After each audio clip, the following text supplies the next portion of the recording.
Assalamualaikum warahmatullahi wabarakatuh. Sebelumnya, terima kasih kepada dosen pengampu mata kuliah Ekonomi Internasional, yaitu Ibu Desi Trianggraini, SEMM, yang sudah memberikan kesempatan bagi kami untuk menyampaikan materi tentang teori perdagangan internasional. Kenalkan, nama saya Nabila Yufitasari.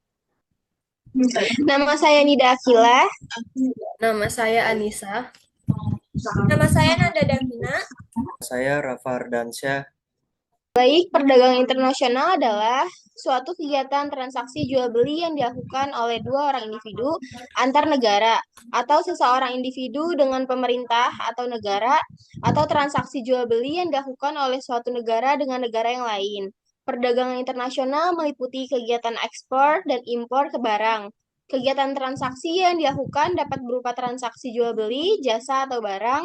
Jika dibandingkan dengan perdagangan di dalam negeri, perdagangan internasional jauh lebih kompleks. Selanjutnya ada manfaat perdagangan internasional. Yang pertama adalah mencukupi kebutuhan masing-masing negara. Yang kedua, menjalin persahabatan antar negara. Yang ketiga, mendorong aktivitas produksi barang. Yang keempat, kemajuan ilmu dan teknologi. Yang kelima, spesialisasi produksi masing-masing negara. Dan yang terakhir ada memperluas akses lapangan kerja. Selanjutnya ada faktor yang mempengaruhi perdagangan internasional. Yang pertama itu ada inflasi. Inflasi itu merupakan salah satu faktor yang mempengaruhi perdagangan internasional. Inflasi terjadi ketika nilai uang terdepresiasi atau mengalami penurunan nilai. Harga-harga barang dan jasa pada saat terjadi inflasi mengalami kenaikan. Harga barang bahan baku yang naik menjadi salah satu faktor para produsen menurunkan jumlah produksi, sehingga berdampak nih pada volume ekspornya. Selanjutnya yang kedua ada government effectiveness, yaitu faktor lain yang mempengaruhi itu pengeluaran pemerintah yang tidak produktif yang dibiayai dari hasil pinjaman merupakan tindakan government. Fakta yang terjadi di Yunani yang diakibatkan dari kegagalan pemerintah untuk melunasi obligasi negara merupakan akibat dari faktor ini. Fenomena ini lainnya terjadi di Amerika Serikat ketika ada masalah kredit perumahan akibat dari subprime produktif derivatif keuangannya. Selanjutnya yang ketiga itu ada trade openness. Itu adalah keterbukaan perdagangan internasional mendorong investasi asing masuk ke dalam negeri. Faktor ini menjadi salah satu faktor yang penting dari integrasi keuangan internasional. Dan faktor ini memiliki hubungan positif dengan perdagangan. Lalu kemudian ada yang namanya teori praklasik merkantilisme. Nah, teori ini 16 sampai 18 di Eropa Barat, yaitu ada di Inggris, Prancis, Spanyol, dan Belanda. Tujuan dari teori utama ini yaitu mengakumulasi keuangan internasional dan campur tangan aktif dari pemerintah. Teori ini tentunya memiliki 5 ciri-ciri. Yang pertama ada logam mulia sebagai ukuran kemakmuran. Kekayaan suatu negara diukur berdasarkan banyaknya emas dan perak yang dimiliki. Lalu yang kedua ada dominasi pemerintah dalam perekonomian. Campur tangan ini diwujudkan melalui kebijakan seperti pengenaan tarif impor tinggi, subsidi ekspor, dan pemberlakuan monopoli perdagangan. Yang ketiga ada pembatasan impor dan peningkatan ekspor. Negara harus mendorong ekspor sebanyak mungkin sambil membatasi impor, kecuali logam mulia. Yang keempat ada logam mulia untuk biaya militer. Kekayaan dari perdagangan digunakan untuk memperkuat angkatan laut dan militer. Yang kelima ada munculnya kolonialisme dan ekspansi pasar global. Paham merkantilisme mendorong negara-negara Eropa untuk menjajah wilayah di Asia, Afrika, dan Amerika guna memperoleh bahan baku murah.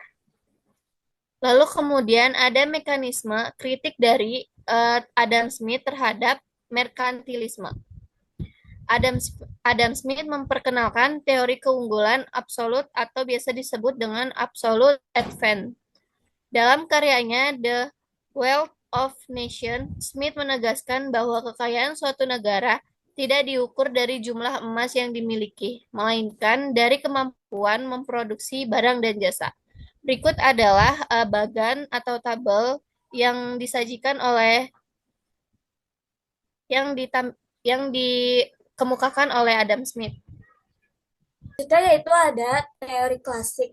Teori klasik perdagangan internasional menjelaskan bahwa perdagangan antar negara terjadi karena adanya perbedaan kemampuan dan efisiensi produksi.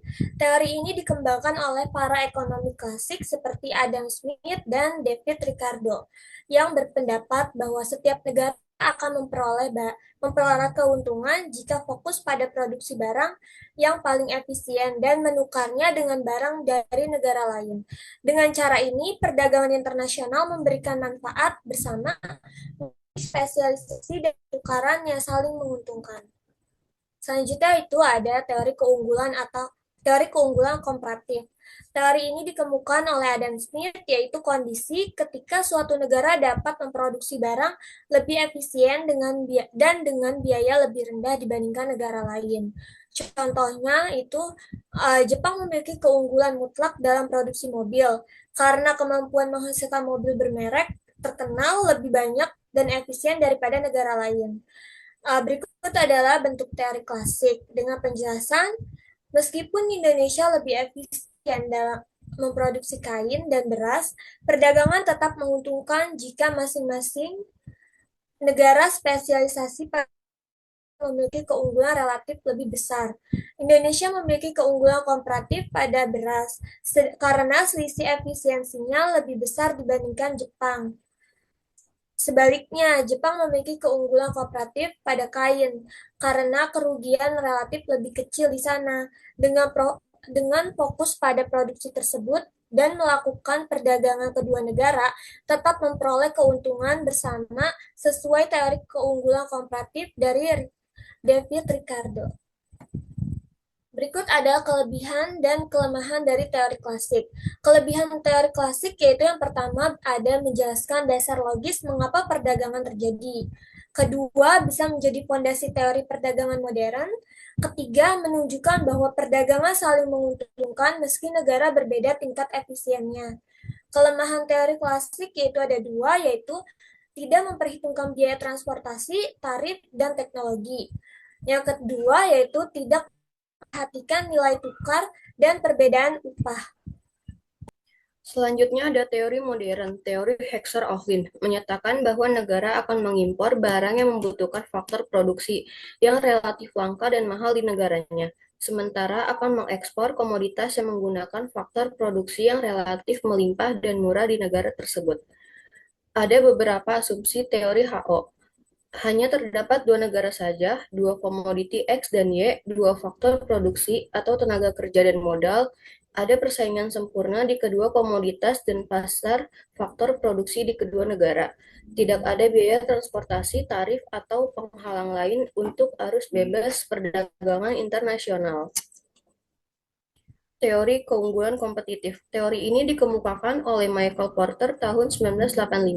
Porter menyatakan bahwa negara dan bisnis harus menerapkan kebijakan yang menciptakan barang berkualitas tinggi untuk dijual dengan harga tinggi di pasar. Porter menekankan pertumbuhan produktivitas sebagai faktor strategi nasional. Selanjutnya ada komponen keunggulan kompetitif, yaitu ada value proposition. Perusahaan harus secara jelas mengidentifikasi fitur atau layanan yang membuatnya menarik bagi pelanggan. Lalu ada target market. Perusahaan harus menetapkan target market untuk lebih jauh menanamkan praktik terbaik yang akan mempertahankan daya saing. Lalu ada kompetitor. Perusahaan harus menentukan kompetitor di pasar dan meneliti nilai yang mereka tawarkan. Jenis competitive advantage dibagi menjadi dua, comparative advantage dan differential advantage. Pentingnya competitive advantage, menciptakan nilai lebih bagi pelanggan dibandingkan pesaing, meningkatkan pangsa pasar dan profitabilitas perusahaan, dan membangun loyalitas pelanggan dan mempertahankan keunggulan yang berkelanjutan.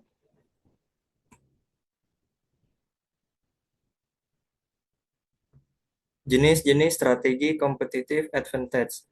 1. Kepemimpinan biaya atau cost leadership. 2. Diferensiasi atau differentiation. 3. Fokus atau focus. 4. Inovasi dan teknologi.